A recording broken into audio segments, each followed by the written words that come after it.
What is going on, Brooklyn Nets fans? Hello, everyone, and welcome back in to another edition of the Brooklyn Boys Show. Appreciate you all joining us right here on this Tuesday afternoon, July 8th, 2025. Make sure you smash that like button and hit subscribe on your way into the building. It's completely free, and it really does help us grow significantly here on the channel. For all your questions, comments, thoughts in the chat, we will get to those shortly. Appreciate all of your support.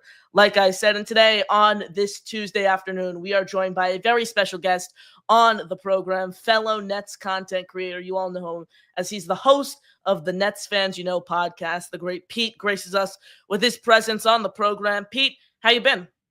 Good, man. Thanks for having me on, man. I'm excited for this. Let's chop it up. Let's go.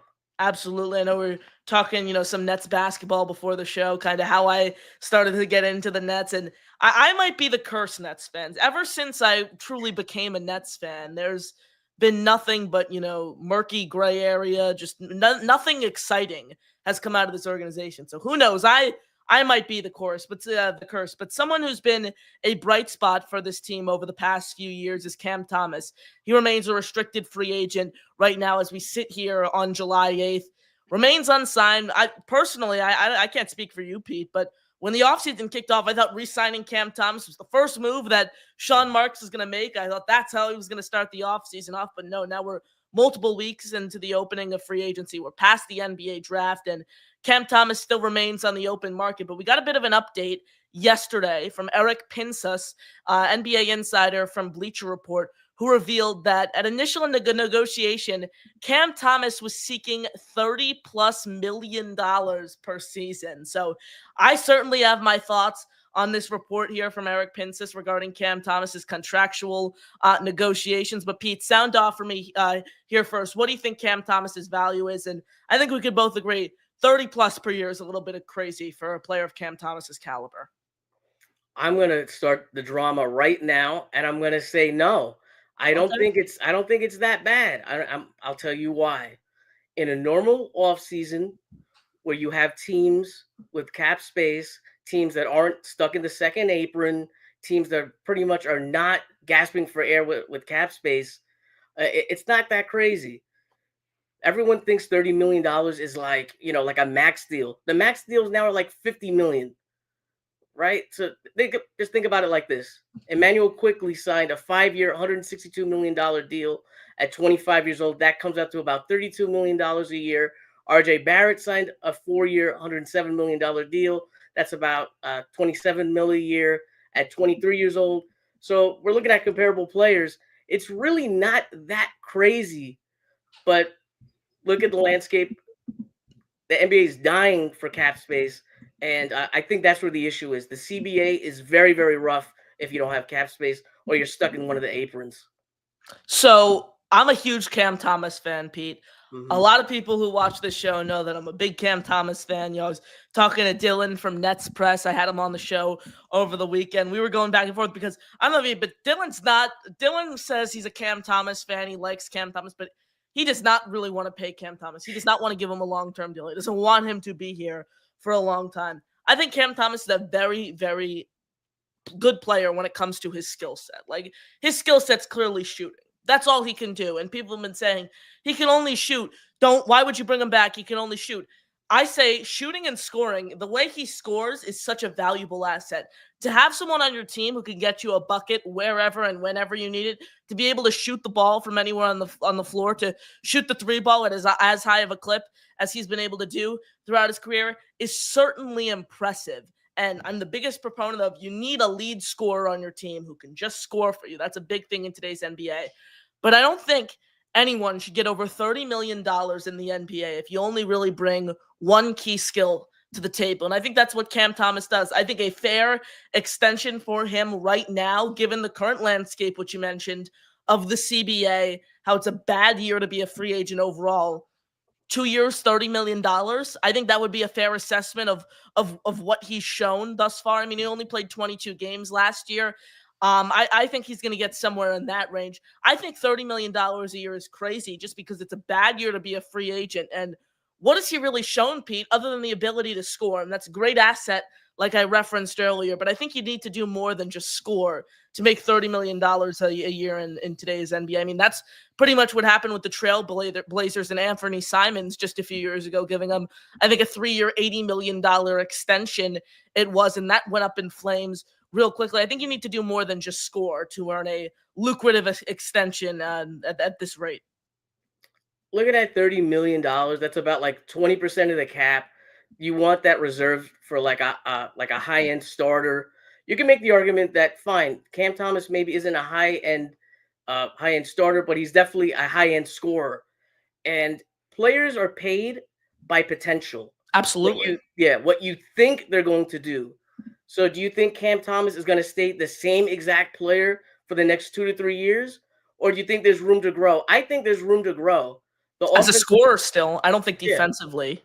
I just think he's going to be like a stiff on defense his whole career.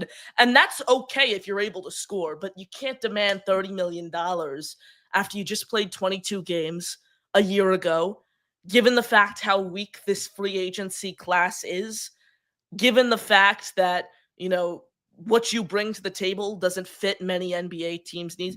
If Cam Thomas was on the Oklahoma City Thunder this season, a championship winning team, do you think he's a starter or a bench player? Like, where does he fit on a championship winning team? Because this Nets team wants to win 1,000%. They want to win in a few years. We're going through this grueling rebuild right now, all hoping that it leads to glory and hopefully, you know, five or so years. Do you think Cam Thomas could be a piece on that team? I think he can, but I think you need to agree on a more team-friendly deal. And I don't really know if the Nets love Cam Thomas. From the Nets' perspective, why would it make sense to give Cam Thomas $30 million a year? They've clearly shown they're not really enamored with his ability. That's been known over the past few years. From the Nets' standpoint, why would it make sense to dish out $30 million to someone you're not really in love with? Yeah, you just covered a bunch of bases, so I'm just going to go all the way around. You make a great point. We said this a million times over the past 7 minutes. The landscape of the cap space of teams, blah, blah, blah. That's not great for Cam Thomas. The Nets have shown they're not really enamored with Cam Thomas. I don't know what exactly that comes from. I don't know if it's the game. We do know that the offense that the Nets ran last season was not exactly the Cam Thomas's liking. In training camp, he was talking about that he doesn't fit into the offense, that it's going to take time. And how many head coaches has this guy had? How many offenses and different systems he had to run in? Is he a starter on a championship team? Probably not. Does he come off the bench and can play a major role? Sure. So for this offseason, $30 million, yeah, it's probably a lot. But I think $15 million, you may be right. It may be close to $15 million a year, whatever the years are. But I think that's a little low. I think it's fair given the current market, though. I really think it's fair given the way the market stands. Like, he's not getting $25 million a year. If this is, and I think that's why he wants a 1-year deal. I think if he can draw up a scenario right now, given the circumstances, he'd say, I want to be back in Brooklyn 1 year, $20 million. I think it's 1 year, 13, 1 year, 15. And then next year, when a ton of teams have cap space, the Washington Wizards have around $100 million in cap space. The cap landscape is way more opened up. Then he could get placed in a situation where then he can land the 3-year, $80 million deal under the assumption that he's able to stay healthy, play 60, 65 games this season, and give you 24, 25 points a night. I think that's his thought process right now. I don't know if he wants to re-up with Brooklyn on a cheap 3-year deal. I don't think he wants to re-up with Brooklyn on a 3-year, $50 million contract. I think he wants a 1-year deal. Well, he clearly wanted $30+ million at first, but now the way he's realized, I'm not getting $30 million. He wants a cheap 1-year deal to hit the market next offseason. I mean, my question to you is, do you think Cam Thomas is here on the Brooklyn Nets game 1 of next season? Yeah, absolutely. I think he's going to be back. Now, is it going to be a 1-year deal, 2-year deal, 3-year deal? Like, we'll see what happens. And this is a big risk for Cam Thomas, right? Let's keep this in mind. If he gets hurt, there is no payday after next year. So do you risk playing on a 1-year deal, or do you take, maybe a little less than what you thought, maybe a lot less than what you thought you were going to get, but you're going to be locked into generational wealth. Like, 15 million a year is pretty nice, and you're still young. If you sign a 2-year, $30 million deal, making 15 million a year, you're still coming out. What, he's going to be 26, 27 when he's a free agent, still in his prime, and he'll be ready to cash in then. Yeah, absolutely. And he's still on the younger side. Let's keep that in mind. Yeah. What is Cam Thomas right now? 23 years old. It isn't like he's 27, 28 years old, and this is kind of his last chance to land a big contract. My perspective on Cam Thomas at the start of the offseason was completely different. I viewed Cam Thomas as like, my prediction for Cam Thomas was the Anthony Simons comp at the start of the offseason. Like 3 years, $80 million. And that's what he wanted at first, because imagine that he gets 3 years in Brooklyn, facilitating this offense, being the leading scorer, and then he's 25 years old, potentially putting himself in a situation where he could land a supermax contract. I think that's what he's looking for right now. So certainly Cam Thomas, a name to watch for the Brooklyn Nets as the offseason goes on. We still think he's back in Brooklyn. This is a topic we've covered pretty much every day on the show for the past week, with new rumors, new reports coming out every day. So we're certainly going to continuously monitor the Cam Thomas contractual negotiations. Can I ask you a question? Yep. Before, I know you want to wrap this up with Cam Thomas, but I want to throw this out there before we move on. Fire away. Do you think the Nets need Cam Thomas? Yes. I think they do. I think they do. I completely agree. I mean, if they don't bring Cam Thomas back, I was talking about this with Gary, and we both know Gary's with us. Gary thinks Cam Thomas is a very good player. Gary wants Cam Thomas back on this team on a longer-term deal.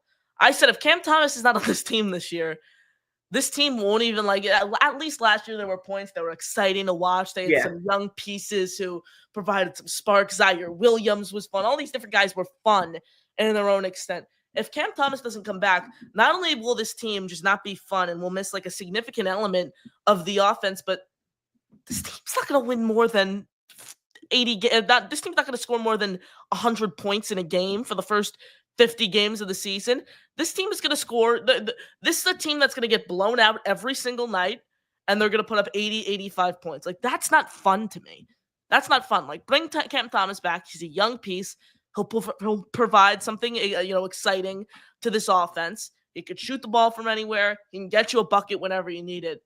I think the Nets really do need Cam Thomas back if they want to stay at least somewhat competitive. Not if they want to, make a play-in spot, but if they just want to be competitive and not get chalked up as an automatic loss every single game, pretty much like the Washington Wizards were last season. If they want to stay competitive, Cam Thomas needs to be back on this team. And you want the trade asset, right? Like, if he's going to walk, you at least get something back. You don't want him to go to another team this offseason for nothing.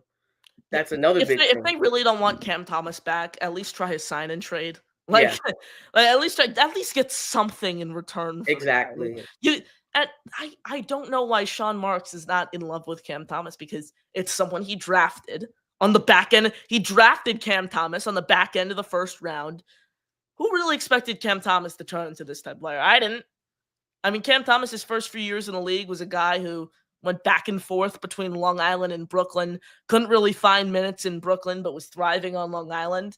And then you look last year, and if Cam Thomas played 60 games, I think he walks this offseason.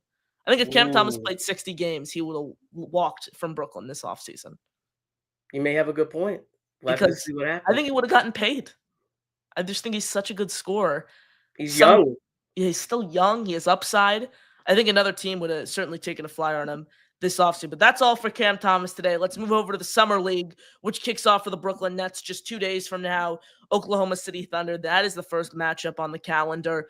Pete, we've seen the roster. We've seen the schedule for Brooklyn's Summer League squad. They're coached by assistant coach Steve Hetzel for the second or third, I think second consecutive summer now. What should fans be looking out for over these few games the Nets play in Las Vegas? Well, I've been a Nets fan my entire life, and I'm very excited to see a championship. We're gonna get a Summer League championship this year. No, I hope. I think you want to obviously look at the rookies. I always talk about Summer League, and I throw it back to Trae Young. Trae Young, his first Summer League, played horrific, and obviously we see he's a very good player. So it's not all about performance, but you want to see the little things. You want to see Demon blowing by guys. You want to see the defense. You want to see everyone's healthy. Just stuff like that. You know what I mean? Like, it's not much. You want Yeah. everyone to play, get some minutes in. Wish Drake Powell was playing. Toss that in there. Yeah, yeah, that's unfortunate. But yeah, stuff like that. Get everybody healthy, get them into the offense, and you hope that they perform well. And we have to keep in mind bad performances and good performances pretty much mean nothing, sadly. Yeah. The way I look at the summer league is I don't put too much stock into the rookies. I mean, you don't want to see Yegor go out there and get bullied and Yeah. average 5-2-2. Like, you don't want to see that happen. But if he averages 15, 8-8, you'll be thrilled. But you'll be thrilled. But it's like at the same time, I don't want to put too much stock into it either way. I mean, Jalen Wilson won Summer League MVP last year. Good point. Tell you a lot. Yeah. Jalen Wilson won Summer League MVP last year, and he led the Nets in minutes. And what did he contribute? Really nothing. Kind of like Kessler Edwards 2.0. Played a ton of minutes, unathletic, could sit on the wing and shoot the three ball, but I digress. What I'm looking for over this summer league is kind of see how this team gels. I want to see how the rookies gel together on the court. I want to see the combinations the Nets really throw out on the floor. It's a disappointment for me, honestly, that Dariq Whitehead isn't playing in the summer league. In essence, I'm kind of treating his status none other than a rookie's right now, given the fact we haven't really seen him take on a significant workload throughout his career. So right now I'm looking at how the rookies gel together. And what I kind of want to toss to you next is, do you think there's any implications for the roster this season on the summer league? Do you think maybe someone's able to be a surprise guy and crack the roster from summer league? I've heard a lot from Quincy Oliveri. He was with the South Bay Lakers in the G League last season. I've heard a lot about him. Is there anyone you're looking for in particular here who maybe was a tryout guy? Not much. There's so much I knew you were gonna ask me this, and there's just so many variables. The Nets are going to be scouting other teams, the Nets are going to be scouting themselves. I think the key here is to find someone maybe on your summer league roster or somebody else's summer league roster, and you bring them into either training camp, and they pretty much will be joining Long Island for most of the year. And from there, if they perform well, maybe they'll get a shot in Brooklyn and they'll play a minor role. If we have a player on the summer league roster that's not on the main roster already, that winds up contributing a lot, I don't know what that says for the team's season, but it shouldn't mean too much. If someone's really, really good, they're already probably a two-way by now, or they're already signed. So you take everything with a grain of salt. There's not really anyone that I'm going to be looking at, but come back to me after a couple summer league games, and I'll have a better answer for you. You mentioned two-way contracts there. The Nets have already utilized two of their three available two-way contracts this season. Tosan Iwoma was already on a two-way contract entering this offseason, and Brooklyn dished out their second two-way deal to Tyson Etienne. Played 7 games in Brooklyn last year, but was most of the time just a dominant force on Long Island for the Nets. You have any predictions, Pete? Who's going to land that third two-way spot with Brooklyn? That's really the only available spot right now. Like, the Nets have 15, 16 guys pretty much who have a fair chance at making the roster. Two-way spot, I think that's what a lot of these guys are going to be battling for in Summer League. You got anyone on your radar? Man, I got to be so boring here. I'm going to give you pretty much the same answer. I know a lot of people were talking about, I think it's Grant Nelson. Alabama, Alabama, Yeah. North Dakota State, 6'10", lengthy guy, can shoot, can rebound, facilitate for you. I like Grant Nelson. Yeah, with all the guards that he just drafted, I would assume that the two-way is going to be, a big man or wing. So I guess he would be someone. If I had to give you an answer, it would be him. Grant Nelson. TJ Bamba is another interesting one. Yeah. A name that I've heard tossed around who made the roster. Terry Roberts could be an interesting one. He's more of a guard, though, so I doubt he'll get that spot, but he's a cool story. I mean, he was shot last season and still played for Long Island, so he's a really interesting story. Now, he cracked a spot on Brooklyn's Summer League team, so certainly a ton of names to look for there. I don't really like, though, Pete, that the Nets utilized 2 of their 3 available two-way deals ahead of Summer League. Like, I like going into Summer League with 2 or all 3 of your two-way deals available, and then having 2-3 guys, 4 or 5 guys fight for those 3 available spots. Now there's really only one two-way deal, and both the guys the Nets have tied up on two-way contracts, I don't think are that great of players. Like Tosani Woma, I think is an abomination. He's an unmitigated disaster. And Tyson Etienne was thriving on Long Island, came up for 7 games on the back end of the season, didn't really do much. Like should have used the two-way to retain Killian Hayes. You should have left or left all 3 of these 2 ways open. It doesn't make sense to me that you want to give away 2 of your 3 available 2 ways on guys like Etienne and Iwoma. I disagree with you and I agree with you. I disagree with you for this reason. If someone's talented enough, someone is going to be, scooping them up. So I could see why they would be scooped up this early. But the players that you mentioned, I agree 100%. I'm not really fans of them, and I don't think they really have a long-term position in the franchise. So I'd rather be looking at other guys. But yeah, so I agree with you 50-50. Yeah, Tosani Woma couldn't average 20 in the G League if his life depended on it. That's what Gary said at first, and I was like, you think he can actually average 20 in the G League? And then I looked up what he played at Princeton in college, so smart kid, played at Princeton. And he averaged like 14 points per game.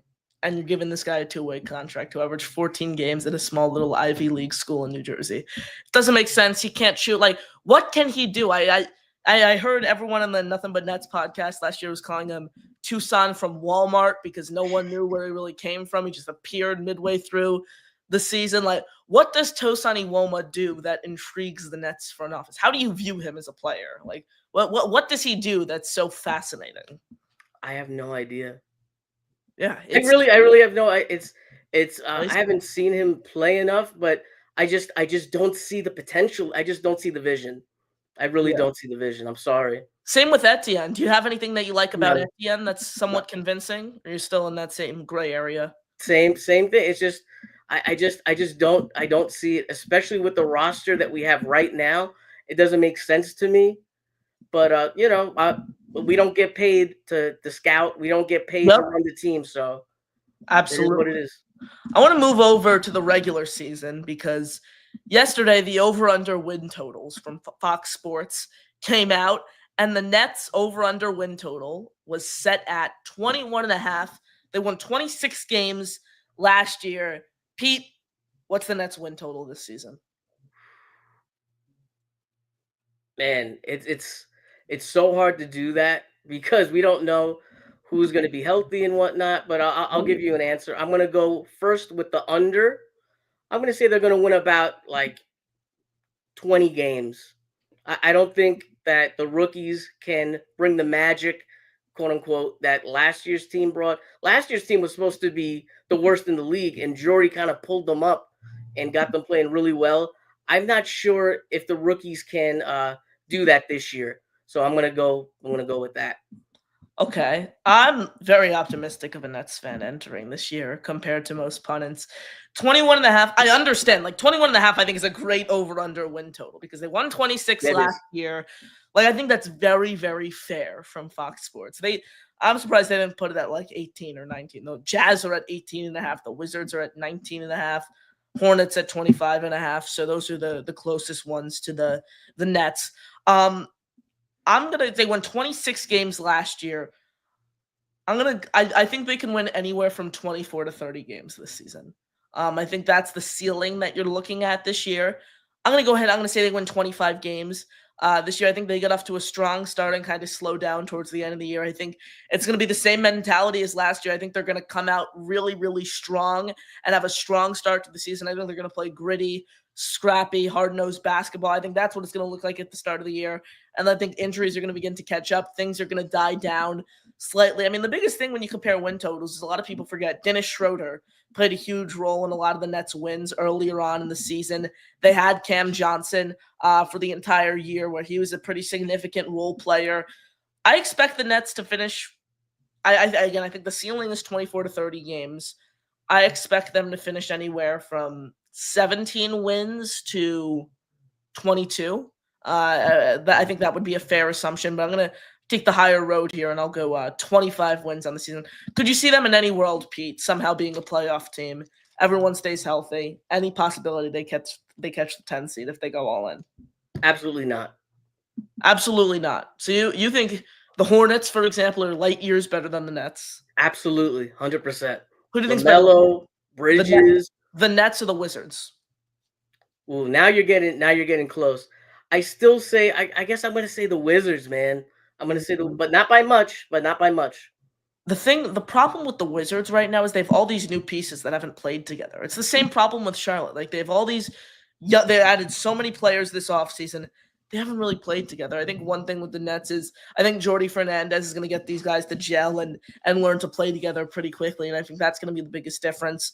I see the Nets are the third or fourth worst team in the East this season. I'm telling you, like people are people are hating on the Nets, but rightfully so. I will say rightfully so because this team has untapped potential, but what have they proved? They haven't proved much. So I understand where all these fans are coming from and all these analysts are coming from. You want them to tank this year, Pete.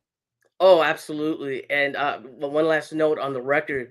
The reason why I'm going so low is because we're really a Cam Thomas or Nick Claxton injury away from a pretty rough starting five. If Cam Thomas is, hurt like last year, Michael Porter Jr. is the number one option. I don't know how that looks. There's just so much, but yeah, that's my main issue with that. What was your question? Do you want them to tank this season? Oh, absolutely. And they have the roster to do it. They have all these rookies that are probably going to get a lot of time, whether they're coming off the bench or starting.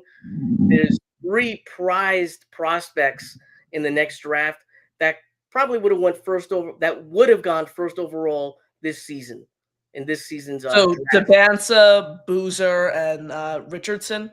Not um Debanza, Boozer, and who's the third one? I forgot, man. I feel horrible. I can't remember. Let's see. I know who you're talking about. Top Peterson. That's who it was. Yeah, Darren Peterson. Darren Peterson, AJ Debanza, Cam Boozer. Those are the top guys right now. I mean, the thing is, I hate tanking. I hate tanking so much because it never works. It never works. That's the biggest thing. When has tanking worked in the NBA? I'll tell you this. The goal is not to get the best player. Now, Pete, like, what are you talking about? Let me explain. You said it. It's very hard to tank and get the player. The goal of tanking is to put yourself in the best position to get the best player. If the Nets finish dead last, they'll have, I think you could go as far as like 5 or 6 in the lottery if you finish dead last. You have 3 spots that you could hit on and possibly get like a franchise and changing player. And Okay. that's what I'm looking at. Like, if the Nets are the worst team in the league, there's a chance they still finish with the 5th overall pick. You're right. You're absolutely right. And, like, I just hate it from a fan perspective, rooting for my team to lose. And I understand it's to help them, but, like, I can't wrap my head around tanking because there hasn't been a team that forcefully tanks and won a championship or come close to winning a championship. I mean, I don't think the Nets are going to tank. I really don't. I don't think they're going to tank. The way to prevent tanking in the NBA, it's so simple. It's like I literally think each team should just have one lottery ball and then you just pick it like that. Like and I understand that'd be tough because contending teams could land high picks, but it would wipe tanking out of the way so quickly. So quickly. Like or the way you could do it is like if you're a bottom 10 team in the league, you get two balls and then the other teams get one in the lottery, the teams that are at least in the lottery. But I think the lottery and all these other things that lead up to the draft are destroying the league in the sense when you have a prized player or multiple prize players in the top 5 picks this year, for example, every team just tries to tank and it rips apart the whole league. That's why I think the Wizards are going to tank, I think a ton of teams are going to tank in the East. That's why I think if the Nets are able to string together a couple of wins down the stretch and get on some hot streaks, and in the injury, the injuries are nice to Brooklyn. I think this team could be a 10 seed. I really, really do. Just given how many teams in the East I think are going to tank this season. I think you're very optimistic. Very. It's just so tough to win when you have like 4 or 5 19-year-olds who've never played in the league, who just came off a season of playing 30 games. So they go from like 30 to 40 games to But I think only 82. one of them is going to That's a start. lot. I think Yegor is the only one who starts. That's fair, but the other ones are still going to get major minutes, and it's tough playing. When you're 19 years old versus a grown man who's in his 30s, bigger, stronger. It's tough. It's tough, and like you said, the injuries. If they make the 10th seed by some miracle, that means there's no injuries and everything has to go the right way. Fair enough, but I mean, who Mhm. predicted the Nets to start 10-8 or whatever they started last year? Absolutely, anything can happen. Anything could happen. Anything could happen. Absolutely. Appreciate you all tuning in right here on the Brooklyn Boys Show. Connor and Pete with you guys. Make sure you smash that like button and hit subscribe. It's completely free. Helps us grow significantly. Find Pete at Nets Fans You Know Podcast, Twitter, YouTube. Pete does great work. So shoot him a follow, shoot him a sub. Pete's the best, and we really appreciate him sparing some time for all your questions, comments, thoughts in the chat. We'll dive into those. We got you for like 10 more minutes, Pete. Yeah, absolutely. Let's All right, go. perfect. Let's go. Jonathan, realistic sign and trade teams for Cam Thomas. That's This is tough. tough. I've seen some teams tossed around. I don't really think anyone's in play for Cam Thomas, but maybe the Warriors. If it was like the Nets got Kuminga in that, they sign and trade Kuminga, they sign and trade Cam Thomas. I don't think there are any strong teams that would be wanting to take on Cam Thomas because why wouldn't they just sign him in free agency at this point? There's no cap space, and a lot of the teams that may want him are already in the second apron. And if you're a second apron team, you can't do sign and trades. So that Yep. really limits the sign and trade market. And I think you're right. I think maybe I'd have to even research this. Maybe there's one or two teams that could actually do a sign and trade for Cam Thomas at this point. Yeah, absolutely. John, Connor and Pete, do you see Mark trying to line up these contracts for 2027 to have cap space to get a big starter that could be available around then, like Giannis, Nikola Jokic, Luka, or Donovan Mitchell? I've been talking about this for a long time. I think that's exactly what they're going to try to do. I think they're going to try to compile a bunch of these picks, retain a fair amount of them, but once you're 2 years into this rebuild, hopefully when we sit here next offseason or the offseason after that, the Nets are a team that has potential to contend and they're trying to make a big move for one of these guys.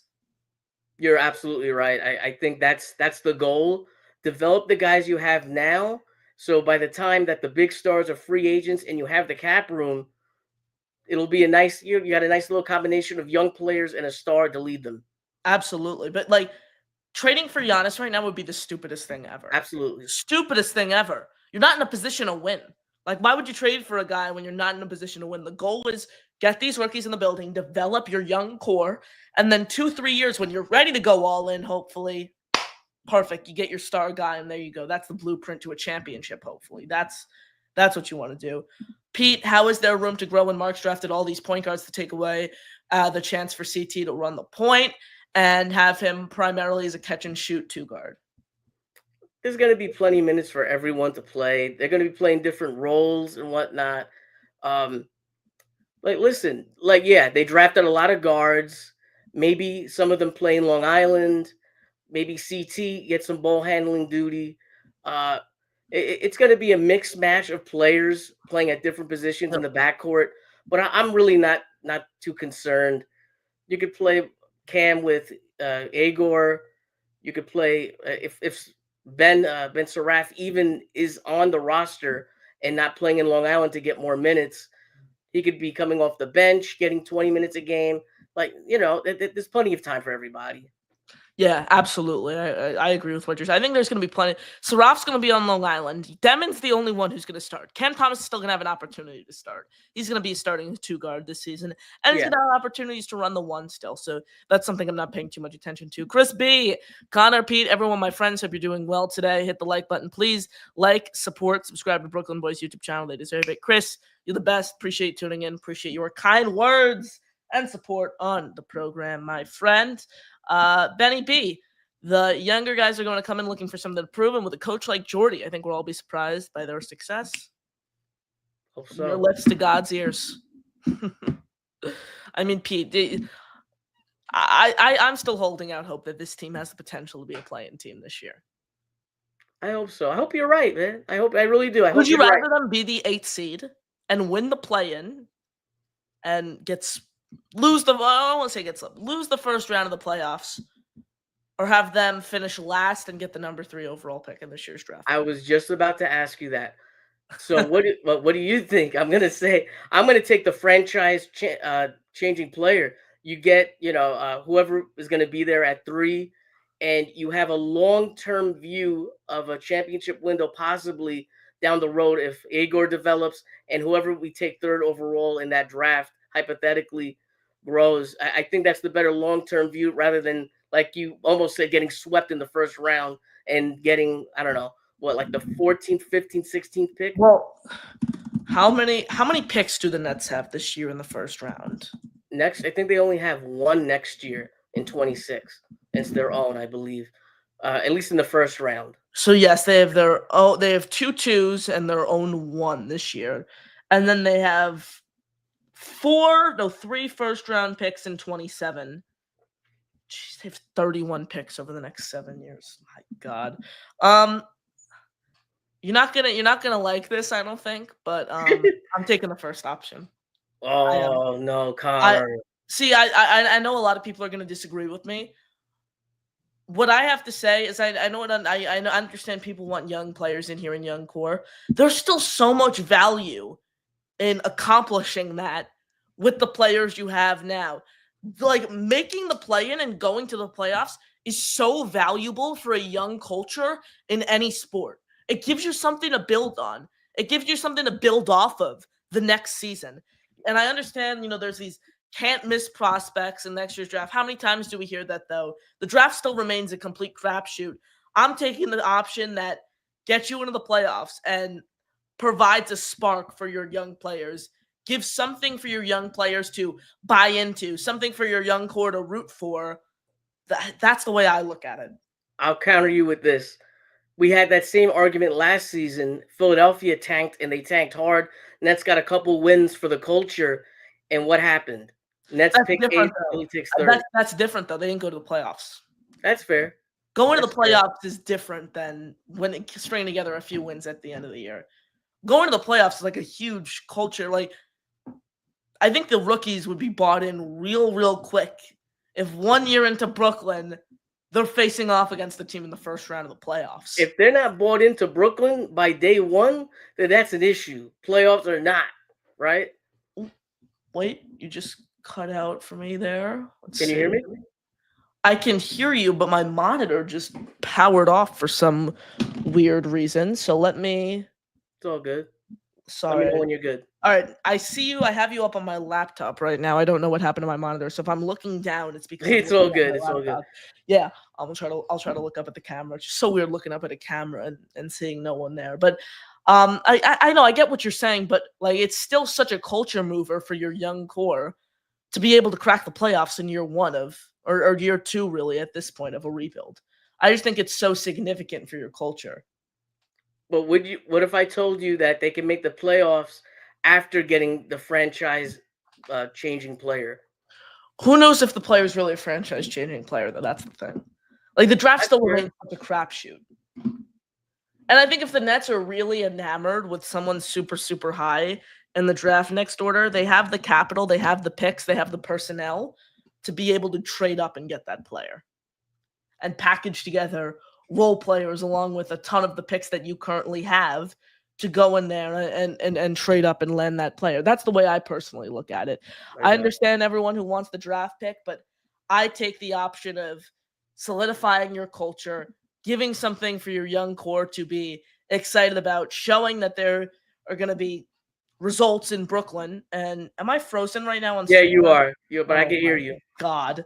I'm so sorry. It's all good. It happens. Let's turn, if we turn the camera off, can you still hear me? Yes, you're good. I can hear you. So we got some tech issues live here on the show. I'm going to I'll throw up a question for you, and then I'm going to try to fix this. We'll pull up this one from Jonathan talking about Cam Thomas says part of it comes from his lack of consistency, lack of defense, lack of trust from the organization, and his overconfidence in himself, saying he had nothing to prove to the organization. I think I might be in the minority. I think his defense got better last year, particularly one on one. Is he still going to get killed in the pick and roll? 100%. Is he going to be an all NBA defender? Never. That's not going to happen. But going from year 2 to now, I think you could see that there's a lot of growth there, and maybe he gets a little bit better. But we all know he's not going to be a good defender overall, and you hope that his scoring makes up for that. You're frozen, Connor, but yes, I know. What I'm gonna do, if it's okay with you, you should be able to see I don't know if you're able to see the chat. I'm going to bounce out of StreamYard quickly, hop right back in. So, Pete, if you can just run the show here for 30 seconds, it would be incredible. Sure. I appreciate Can it. you throw? I was gonna ask him to throw up. I was gonna say, can you throw up another question? I'll answer the question while you go out. Did Sean Marks draft Cam Thomas, or did Kevin Durant draft Cam Thomas? We'll be back. 30 seconds. Pete, it is yours. Sure. Sean Marks made the ultimate decision. KD was on Twitter talking to fans the other day, and I think the fans were saying to the point of, oh, you were in control of this team, you did this to this franchise, blah blah blah, and KD upright and said, I was just backing the organization. Sean Marks made the decision. Maybe it just so happened that Cam Thomas caught KD's eye and that added to it. I don't think it hurt Cam Thomas's chances being drafted by the Nets by that happening. But overall, Cam Thomas was put into the green room at that NBA draft, meaning he was supposed to be one of the first picks taken. Obviously, we know that he wasn't, and he fell to the Nets. And the reason of that was maybe because of the attitude, whatever it may be. But let's face it, he was supposed to go in the lottery, and he fell to us. Sean Marks just took a talent that fell to him. I caught the back end of that, and sorry guys for those who are wondering. What actually happened is bottom line, I don't know what happened, but what I think happened is something got disconnected from my camera. My monitor got turned off, and for me to get my camera back, I have to restart my entire computer, which will take a long, long time. So I don't want to do that right here on the show, which you guys are gonna have to look at, unfortunately, which I know sucks. Just the Brooklyn Boys logo, right there. That's what it's gonna be for the rest of the show, and then it's a good logo. I appreciate that. Shout out to ChatGPT for creating that logo for us. But I will get the camera ready for tomorrow's show. I'm sorry, everyone, for the inconvenience, but unfortunately, that is the way we are going to have to roll throughout the remainder of the show. Timothy Park, when is Josh back? Josh is back July 28th, July 27th. So still a long time until Josh is back on the pod. Absolutely. We're all thinking of Josh. Josh does great work. So looking forward to when he comes back. Jonathan, do you guys see Danny Wolf becoming a hybrid version of Sengun / Lopez? I don't think so. I don't think he has the talent of those guys, but I think you could see him in the same role that Sengun is put in, and with the Rockets. He's going to get the ball at the elbow. He can pass a little bit, dribble a little bit. So it wouldn't shock me. A Sengun light or Diet Sengun. Interesting. I think Danny Wolf is going to play the role where he can shoot the 3-ball. He can stretch the floor for you. He can be a center. He could be a 7-foot. He could be your 7-footer. But I think he's going to bring a different element of basketball compared to a Nick Claxton who can only shoot the ball within, 4 feet of the hoop. I think he's going to bring a different element. I think he's going to really spruce up this team's offense. So that's what I'm looking forward most to with Danny Wolf. Absolutely. This season. We will wrap up with this one here from Lou. This one was in this packet today. It says, don't the Nets need to use the rest of the cap before they re-sign Cam Thomas? They're still $17 million below the cap floor. So I don't think when they re-sign Cam Thomas really matters. I don't think they're going to use much other cap space other than re-signing Cam, Pete. Yeah, I think you're right. I think what Lou's saying here is that the Nets can go over the cap to re-sign Cam Thomas because of his bird rights. So when you're putting in all these deals and you're setting up your cap, it makes sense to have Cam Thomas be the last move to maximize your cap space. So it may very well be that the Nets have a leak, and you see Shams saying the Nets re-sign them, but it won't be official until all these other moves that may be in order come through. Pete, really appreciate you joining us. Everyone, make sure to smash the like button, hit subscribe right here on the show. We are going to wrap up here soon, so appreciate all your support. We're back tomorrow, so stay tuned for that. Turn on notifications to get notified every time we go live. Pete, really can't thank you enough for joining us and giving us your time right here on this Tuesday afternoon. Let everyone know where they could find you again, and share your final thoughts here as we wrap up the program. Sure. You guys can find me at NetFans on YouTube and Twitter. I put out about 3 episodes a month. I talk to beat writers. I talk to a former player, insiders, and content creators like Connor, all that good stuff. And man, I'm excited for the summer league games for the first time in a very, very long time. I'm really, really excited to see what Jaeger does. And I'm just happy to get Nets basketball back. Absolutely. I was talking to some people about this the other day. I just want Brooklyn basketball. I just want to watch basketball again. It feels like the offseason's been so long, so grueling, so many different moves.